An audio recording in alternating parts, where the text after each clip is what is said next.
Mustafizur Rahman ఇష్యూతో Bangladesh cricket board కీలక నిర్ణయాన్ని తీసుకుంది. టీ20 వరల్డ్ కప్ కోసం భారత్కి రావడానికి బంగ్లాదేశ్ నిరాకరించింది. అంటే టీ20 వరల్డ్ కప్ను బాయ్కాట్ చేసింది.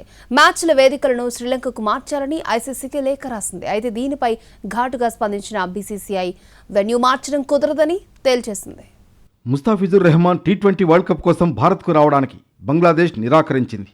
పేసర్ ముస్తాఫిజుర్ రెహమాన్ను ఐపీఎల్ నుంచి బహిష్కరించిన తర్వాత ఆటగాళ్ల భద్రతపై బంగ్లాదేశ్ క్రికెట్ బోర్డు ఆందోళన వ్యక్తం చేసింది. వరల్డ్ కప్ మ్యాచ్లు ఆడడానికి భారత్ వెళ్లకూడదని నిర్ణయించింది. సెక్యూరిటీ రీజన్స్ చూపిస్తూ తాము ఆడబోయే మ్యాచ్లను శ్రీలంకకు మార్చాలని ఐసీసీని బంగ్లాదేశ్ క్రికెట్ బోర్డు అధికారికంగా అభ్యర్థించింది. ఈ విషయంపై ఐసీసీకి ఈమెయిల్ పంపించింది. భద్రతాపరమైన కారణాలతో టీ20 వరల్డ్ కప్ కోసం తమ జట్టును భారత్కు పంపడం సాధ్యం కాదని స్పష్టం చేసింది. భారత గడ్డపై తమ మ్యాచ్లను ఆడకూడదని 17 మంది బీసీబీ డైరెక్టర్లు తీర్మానించారని, దీనికి అనుగుణంగా ఈ నిర్ణయం తీసుకున్నామని పేర్కొంది.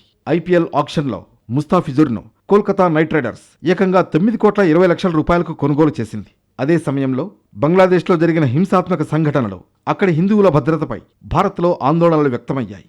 ముస్తాఫిజుర్ బంగ్లాదేశ్కు చెందిన క్రికెటర్ కావడం వల్ల అతన్ని ఐపీఎల్లో ఆడించకూడదన్న సూచనలు బీసీసీఐకి అందాయి. దీంతో కేకేఆర్ యాజమాన్యం అతన్ని తొలగించాల్సి వచ్చింది. దీనికి ప్రతిస్పందించింది బీసీబీ. భారత్లో ఆడబోయే టీ20 వరల్డ్ కప్ మ్యాచ్లను బాయ్కాట్ చేసింది. ఫిబ్రవరి 7 నుంచి టీ20 వరల్డ్ కప్ ప్రారంభం కానుంది. భారత్, శ్రీలంక సంయుక్తంగా ఆతిథ్యమిస్తున్నాయి. గ్రూప్ స్టేజ్లో బంగ్లాదేశ్ ఆడాల్సిన 4 మ్యాచ్లను భారత్లోనే షెడ్యూల్ చేశారు. దీంతో భారత్లో జరిగే మ్యాచ్లను శ్రీలంకకు తరలించాలని కోరుతోంది.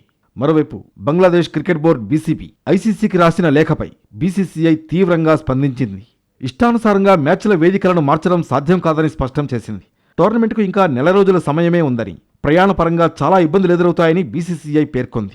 బంగ్లాదేశ్తో ఆడే ఇతర జట్ల గురించి కూడా ఆలోచించాలని సూచించింది. ఇప్పటికే వారి విమాన టికెట్లు, హోటళ్లు బుక్ అయ్యాయని తెలిపింది. మ్యాచ్ల తరలింపు అనేది అనుకున్నంత ఈజీ కాదని స్పష్టం చేసింది. మరి ఈ విషయంలో ఐసీసీ ఎలాంటి నిర్ణయం తీసుకుంటుందో చూడాలి.